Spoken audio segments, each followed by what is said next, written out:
hi everyone here. It's super nice to be back. It's my first in-person conference again, so this is very special to me. Apologies in advance to Andrew in Scotland because I have a very German accent, so he might get things wrong. I also tend to mumble, so if the captions are not right, I'm very sorry. It's my fault, it's not Andrew's fault.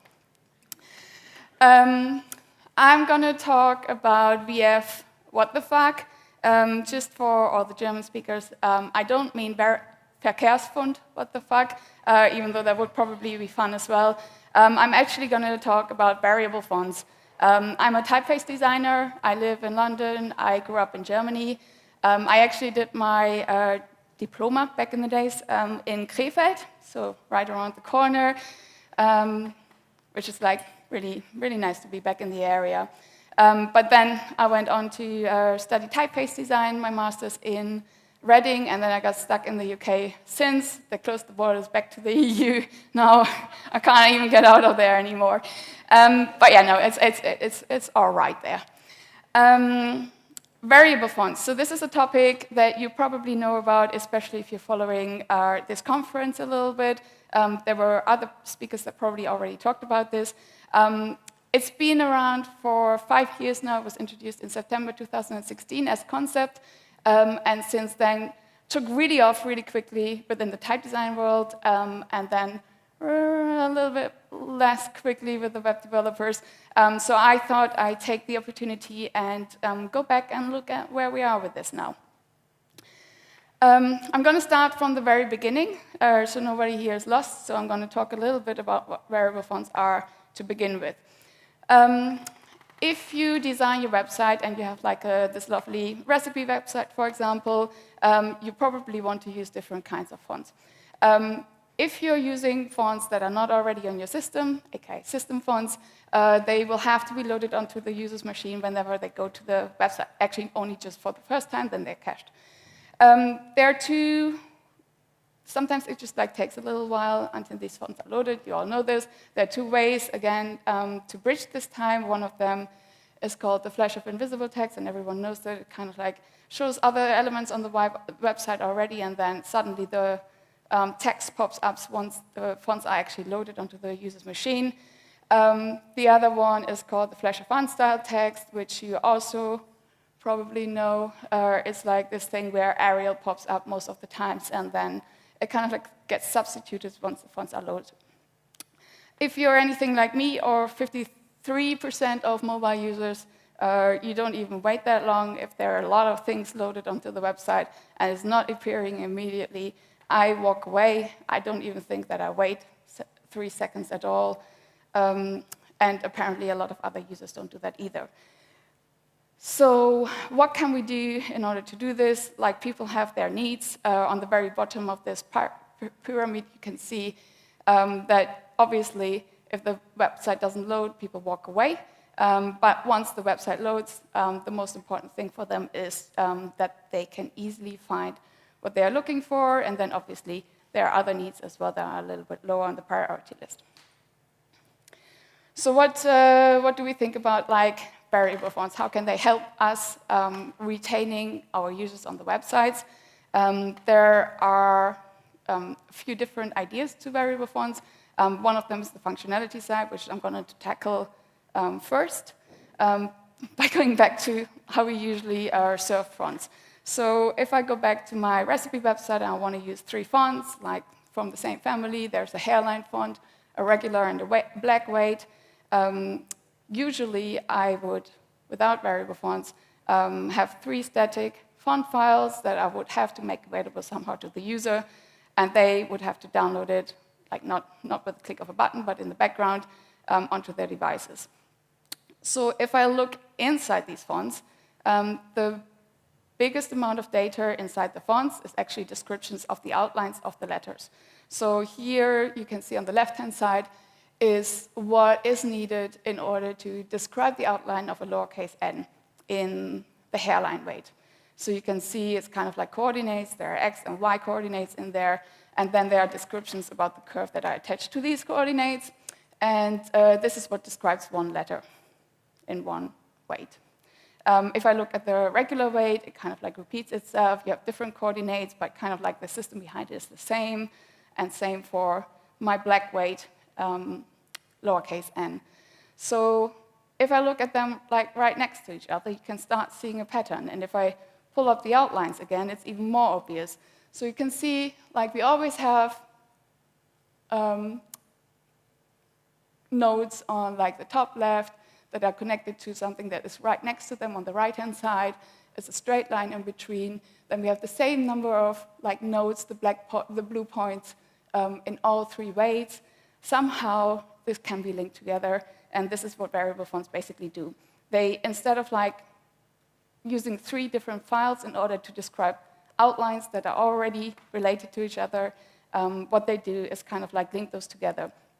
And in a variable font file, if you ever open one, you will see that for each letter, there's going to be a default outline described once with those kind of coordinates. And then the rest of the data is just instructions to where we want those nodes to move, depending on where we are on an axis. So this is basically variable fonts. This is why it's more efficient to use variable fonts over static fonts. And if I go back to my recipe website and kind of like highlight the ones that are using the same fonts, so we can see the running text and kind of like the ingredients on the left-hand side, they kind of use a regular weight. We have a different weight for the headlines. We have different weights, again, for navigation. So I kind of like, as a typographer, which I was before I was a type designer, I kind of want to lead the eye of my user. So if they go to my recipe website, I want them to see, first of all, what kind of recipe do we have? So this is like really big headline. And then I want them to find things easily. So my navigation is kind of like moved to the top, and it kind of has a little bit of a highlight because it's in bold.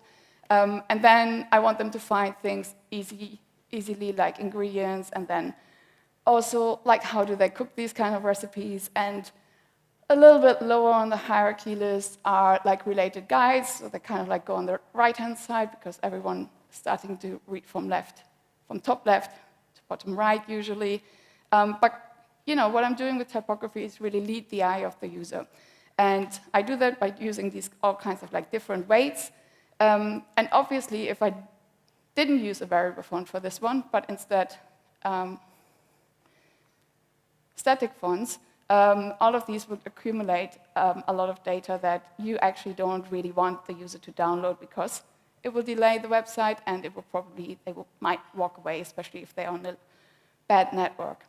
So instead, I can just substitute all of these with one variable font. And the kind of files I'm saving, this is just an example, depends on how many weights you obviously are replacing and what is in the variable font file. And yeah, going back to this, actually, maybe let's have a look at this. On the top, you can see we are using an extended weight in light, and we're using a condensed weight, the third one, and then we have different kinds of weights. So we need quite a complex variable font in order to kind of like cover this design space. And this is what we are looking at here. So here on the bottom left, you can see the kind of design space that I need for my website. So I need different weights, but I also need different widths. I need something narrow, and I need something wide. So I'm looking at a design space that I set up with my extremes. So I have something on the top left that is very like narrow and thin hairline actually, and then in the same row we have something that is still narrow but black, and then on the bottom you can see there's something that is wide and hairline and white and black. And this is basically me defining my design space. This is how far I want to push things in my font, and this is how far I need these. And for fun, I also do this in this kind of typeface with italics as well, kind of like repeat the same process, but you know, maybe I want to use italics on my website as well.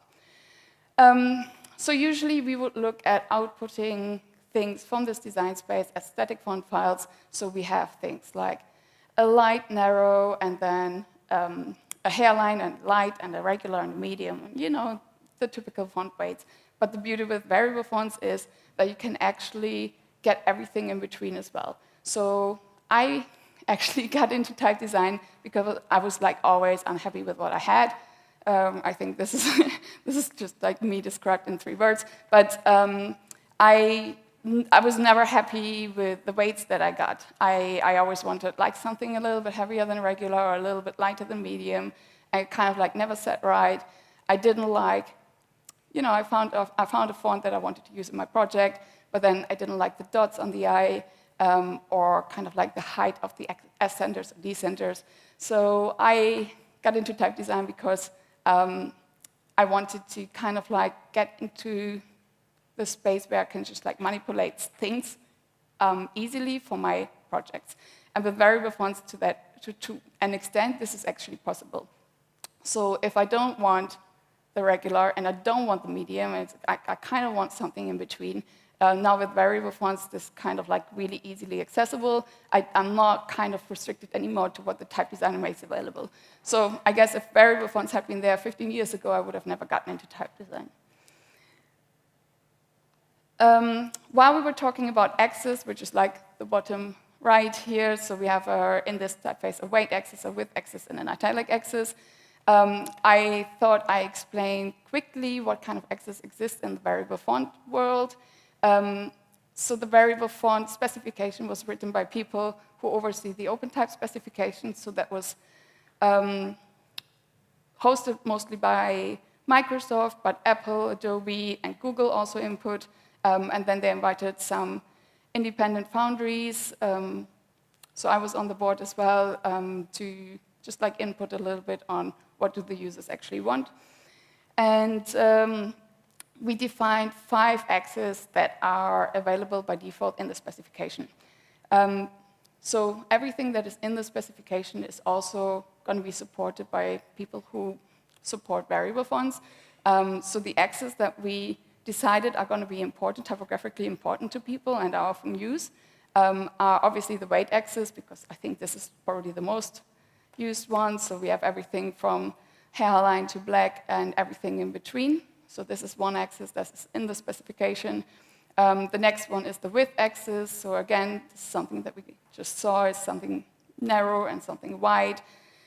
And then the next one is the slant axis. So you know this from just like using any kind of font. You sometimes have an upright and then you have an italic of sorts, and it usually is like in the region of like 10 to 12 degrees angle. In a slant axis, you can kind of like access it and define the slant that you want for your project. So you are not restricted anymore to the 12-degree axis, and you say, oh my God, it's way too steep, I don't want that. So you can actually have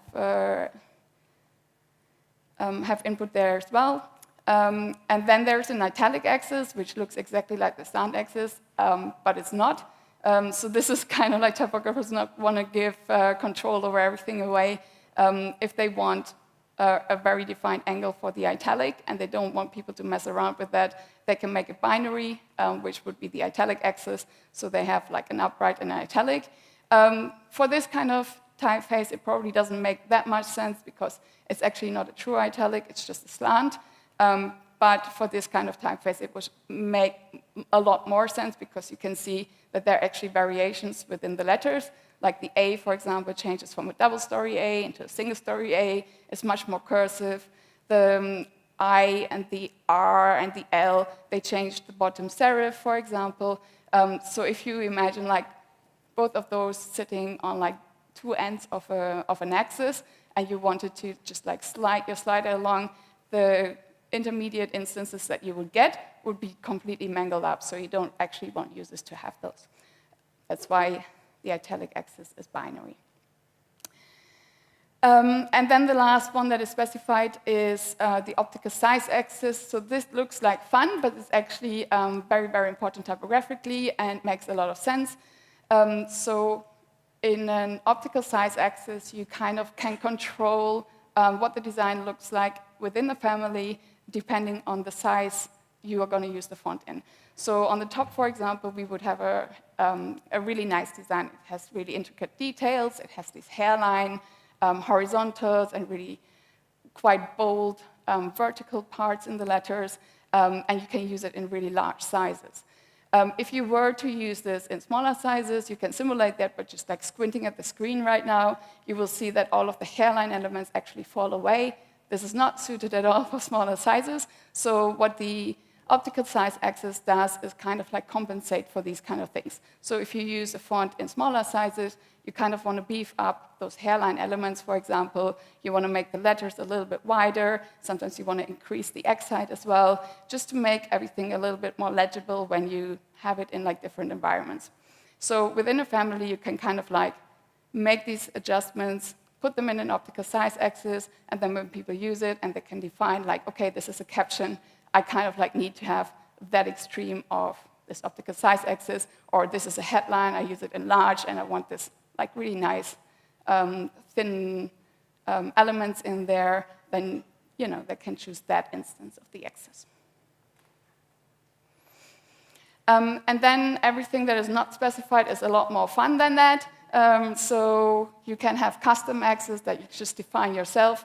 And this one is an example of a melt axis. This is a font that we designed based on melting chocolate in the sun. So it basically, what it does is just like melts away. It has a melt axis.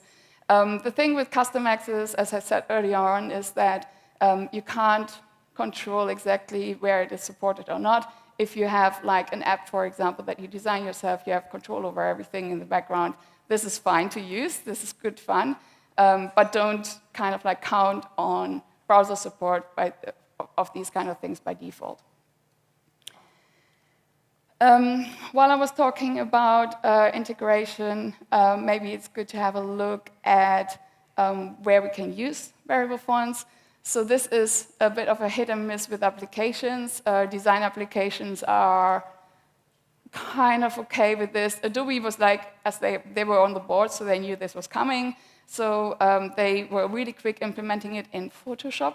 And Illustrator, for some reason, InDesign took a while, but it's there now.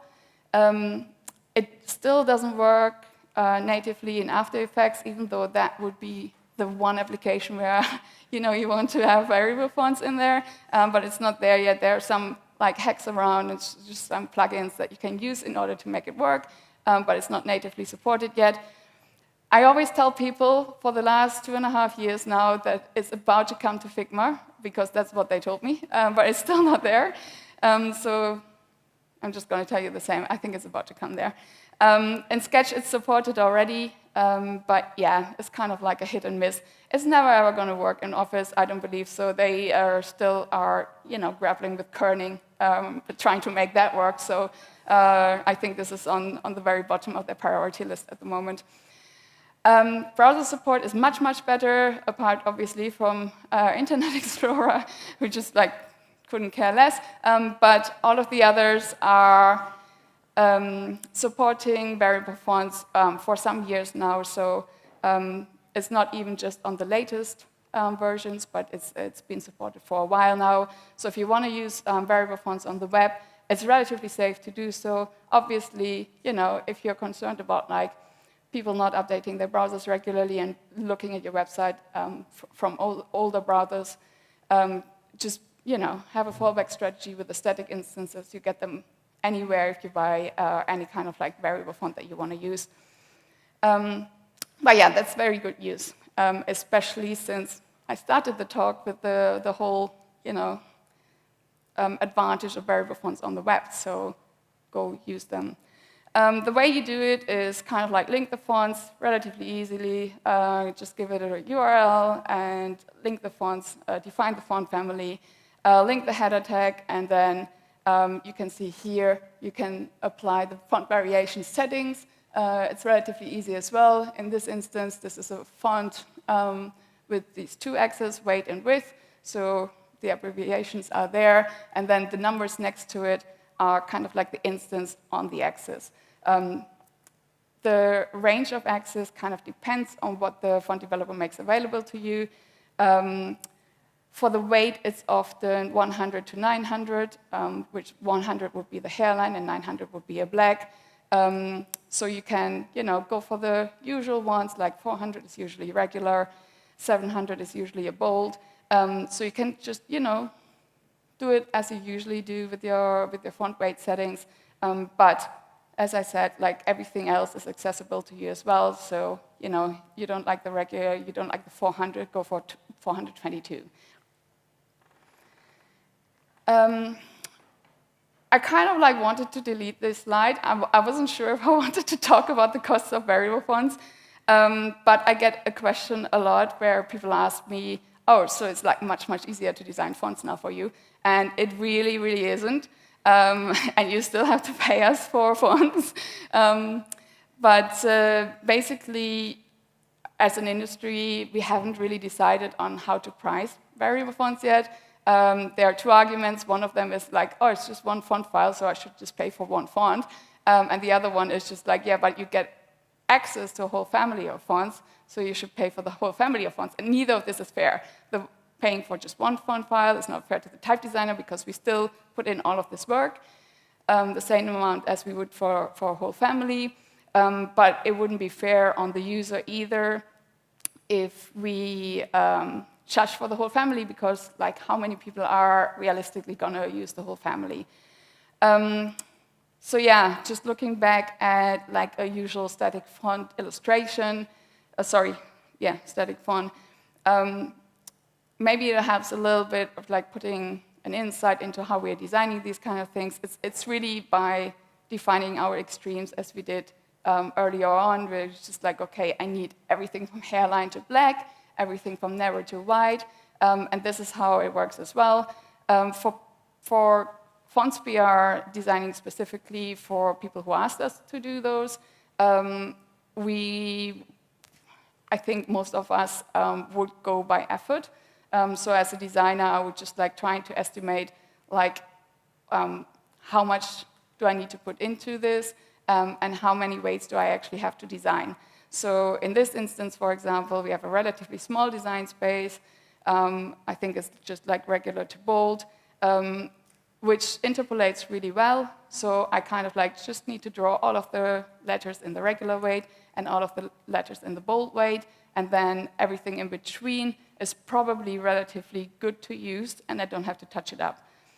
If my design space is much, much larger, so I have everything from hairline to black, it's a little bit different, because the black, as you can see, is like a little bit distorted. If you look at the hairline on the left-hand side, you can see it's like almost monolinear. There's no compensation happening. There's a lot of space there to actually define the outline.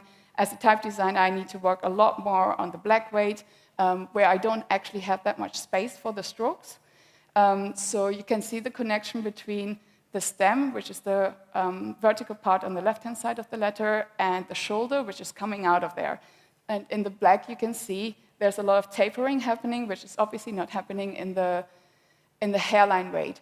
So if we were to just like omit the regular weight and try to automatically interpolate those two weights, the regular weight would be much, much more distorted, because we are doing so much compensation in the black weight, and it wouldn't be a very good regular weight. It would look distorted, but it would also not be as accessible and as readable as we want it to be for our users that read our body copy. So we need to kind of like have an intermediate weight in between, kind of like a tent pole to hold it all up. Obviously, if I have to draw 3 whole fonts instead of 2 fonts, that's probably going to come with like a little bit of a price increase. If you go to people's websites to download variable fonts, there are different strategies. Some people are working variable font first. So you go to their website, you download your variable font, and you get the static weights together with it. Others are subsetting some of those fonts, so in order to just like make it more accessible to users, they don't give the whole space, but if people just need the space between the regular and the bold, they kind of like make it an option to download only this space. Others are doing it the other way around. They kind of go like, okay, if you buy the whole family, you get the variable font for free. So yeah, as I said, there's no consent on how we are pricing these kind of things. And then there's obviously this difference about like people coming to us asking or commissioning us to do this for them, which is relatively easy to estimate our effort and cost it for. For library fonts, like things that we just like sell on our own website or a reseller, it's a little bit more tricky, and just like everything in the font world is just not very united. Like that if you ever looked at end-user license agreements, they're all different from foundry to foundry. It's very difficult to actually look through this and find out what you can and can't do with the fonts, and kind of like the same for the prices. You kind of like need to go to every foundry's website in order to find out what you can and can't do.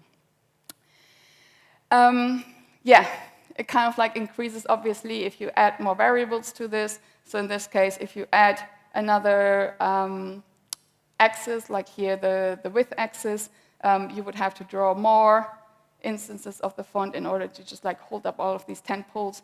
And yeah, it will probably be more expensive in this case as well. But yeah, the part that I really want to talk about, so this is all that happened in the last 5 years. People are still not using variable fonts as much as I would like. I think it's a very good thing to do, but it's not quite there yet. I think people are a little bit hesitant. We have a lot of people come to us for fonts where we explain variable fonts, and they're very excited. And then, once they have the font and they give it to their web developers, they go just like, oh, not sure yet. So they have it kind of like in the drawer, but to use when they think it's safer. But actually, it's there. You can use it, and it makes a lot of sense functionality-wise, and in some instances, obviously also because it's just much more expressive. So I have some examples for you. This one is a really lovely one. It kind of uses the idea of the optical size axis, but for dark mode settings. So if you ever designed an app or a website that you can toggle into dark mode, you know that when you have like this white text on black background instead of the reverse, the light kind of like shines a little bit through, and you have this kind of like halo effect. So the letters actually look bolder than they are because you have like light shine through the letters, basically. So in order to just like compensate for this kind of change in weight, if you don't want it, there's something that we call the Dartmouth Axis, but it really just does what the optical size axis does. It kind of like decreases the weight when it is enabled, but it doesn't change any of the proportions of the letter. So this is really beautiful for using in navigations and user interfaces, because no text will reflow, your buttons are not going to change. It's going to look exactly the same on and off, but depending on like whether or not the user is in dark mode, this is a really, really useful feature, I think, in order to compensate for these things. And again, like if you use this font, it's not going to come with like extra file size. So web performance is not an issue here. The next example is just like responsiveness. We talked about this for the last 15 years now, but this is actually a really good one. If you resize your window, why not resize the font? What you don't want to do is just like create any kind of like reflow in the text, because nobody wants to read like that. So what you can do, like we did here in this example, is just use the width axis. So if you resize your window in this case, also use a different instance on the width axis. This is a really lovely example from the very beginning when we started with variable fonts. It's a developer called, you probably find him on Twitter under ATypI. But he basically used one of our fonts, and what he did is just like on the top is a static font, and on the bottom is the variable font. And he used it in AR and kind of like filmed the position of the font and himself just like moving around it. And you can see like on the top, the steeper the angle is towards the text, the more difficult it gets to read, because obviously, you have a little bit of perspective happening there. So the letters actually cramp together a little bit. On the bottom, it's the same font, but as variable version. And all he uses there is the width axis again, and he kind of like expands the letter a little bit as he moves towards it. And it's like legible in a longer way. So this is something, he mocked up relatively quickly just to prove a point. But I think this is gonna be quite interesting for things like gaming, VR gaming and AR gaming, and also AR in like public settings. So, you know, if we ever come to a point where we all wear our little AR glasses in the city and want to read the, I don't know, street signs, I think this is quite a nifty feature.